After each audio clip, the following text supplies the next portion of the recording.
one of the best things about living in Shropshire is you've got some really interesting countryside right on your doorstep.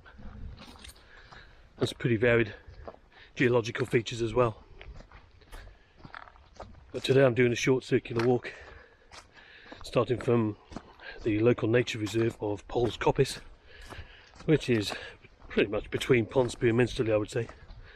I'm dropping down into the small village of Habberley before heading west towards the northern end of the Sniper Stones, which some of you may be familiar with. And after that I'm going to be turning back east. I'm heading through Eastridge Wood, which I've never been in before, certainly not since I was really young anyway. So I'm looking forward to that bit. And getting back to the car after about 4.5 to 5 miles. So hope you enjoyed this film, and I'll speak to you again in a little while. Cheers for now. Poles Coppice is located approximately 10 kilometres southwest of Shrewsbury. It consists mainly of semi-natural woodland, semi-improved grassland and open habitats. The area was a site of extensive quarrying between the 18th and 20th centuries, mainly for road construction and building use. Since closure of the quarries in 1971, nature has, as expected, steadily taken over. Amongst the old buildings, for example, several species of bats have now made their home. All the paths in this part of the wood are clearly signposted and easy to follow. The ancient woodland itself is dominated by sessile and hybrid oak. It is thought that coppicing took place regularly from the 19th century, and the timber would have been used mainly for the local industries of coal mining and leather tanning, oak being particularly useful for the latter. And as we emerge from the woodland, we follow the hedge line southeast to the village of Habberley. There's some great views of Earl's Hill near Ponsbury to our left, on top of which was sited an Iron Age hill fort which dated from around about 600 BC. It's a very distinctive local hill and well worth a walk up to the top in its own right.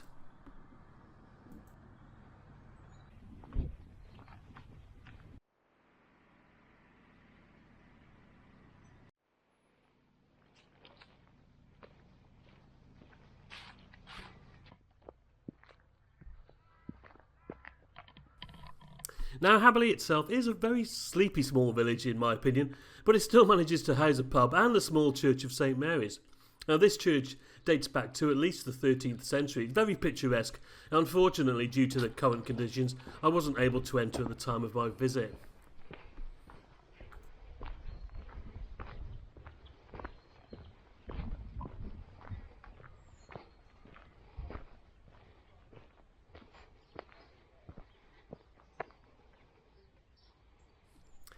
Now for me, nothing typifies a small English village more than a postbox which is set into a stone wall. Check out this example. I cross a dry ford on my way out of the village and leave the country lane shortly afterwards to the right.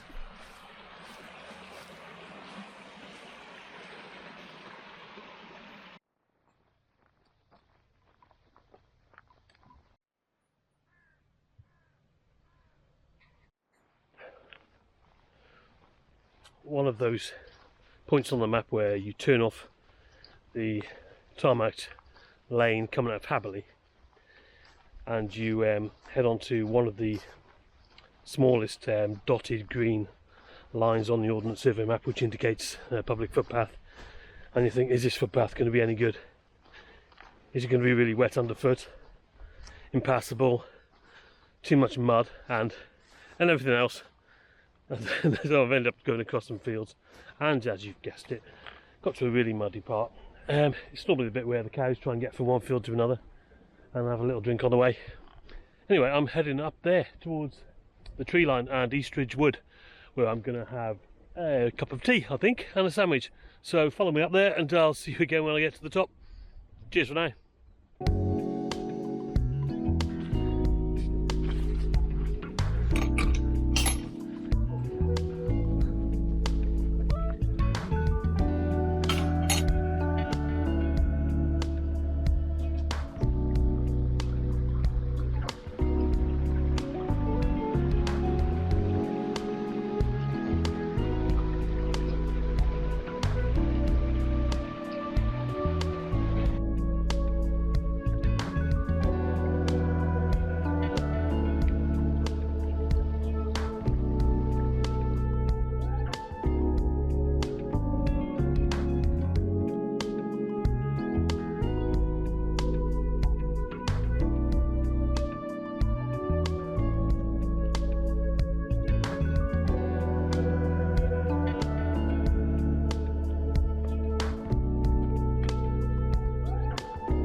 As the path turns gradually west, we enter Eastridge Wood. There's some fantastic colours in the trees at this time of the year.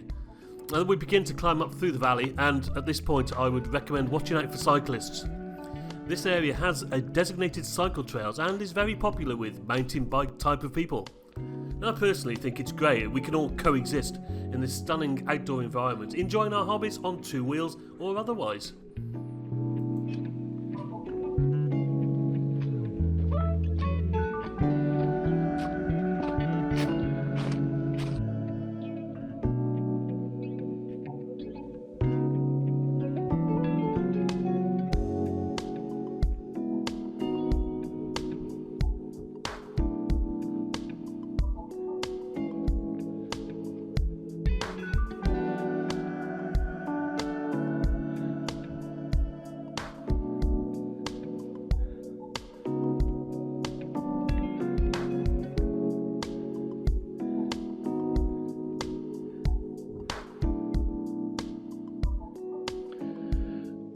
Okay guys, so I'm nearly at Eastridge Wood, and I wanted to tell you a little bit about these structures that are behind me. There's one in the distance there, and there's one right behind me.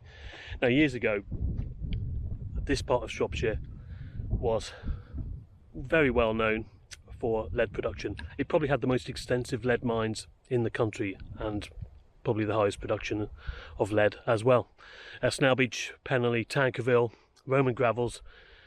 The area was extensively covered by lots of spoil tips, engine houses, chimneys, mine workings and shafts, of which there's one or two behind me here.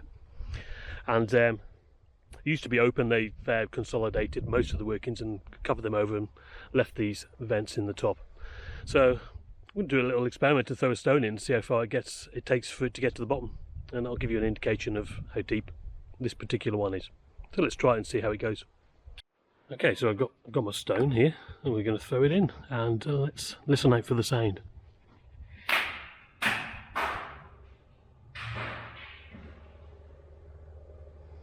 think it hit the side once or twice on the way down, but it gives you an idea. What I'm going to do is we're just going to have a peer over. Let's have a look.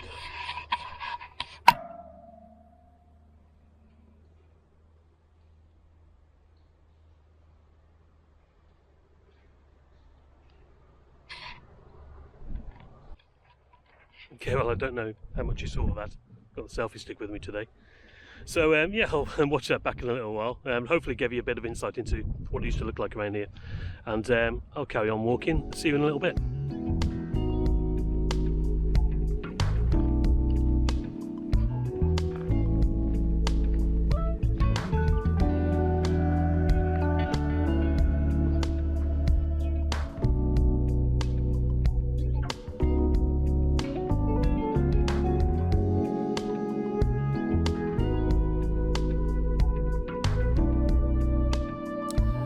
There's some nice open space between Eastridge Wood and Poles Coppice to the north, where you'll find some stunning views over the Shropshire plain looking back towards Shrewsbury. Now, this was a particularly good spot where I decided to have some lunch and just sit back and admire the scenery. Have you got a favourite view from the top of a hill somewhere? Let me know in the comments if you do. I'm really keen to try out some new routes, so I look forward to seeing your replies.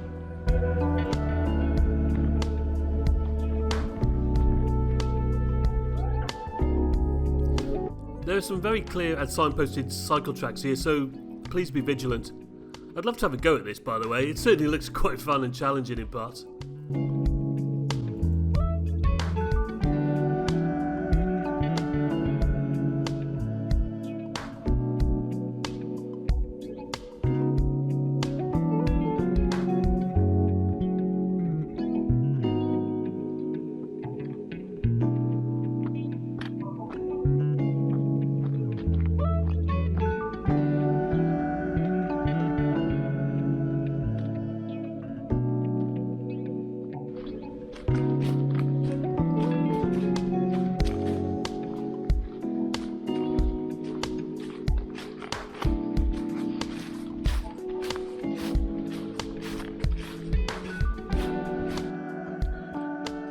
Okay guys, so I'm nearing the end of the walk really, and I just wanted to say that in terms of getting outside mental health, just general well-being on a day like this.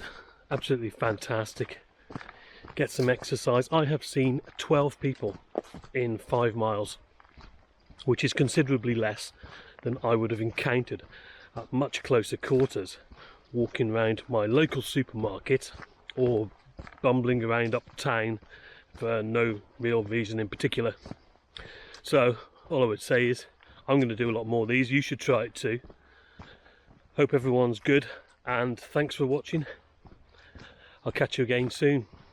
Cheers for now.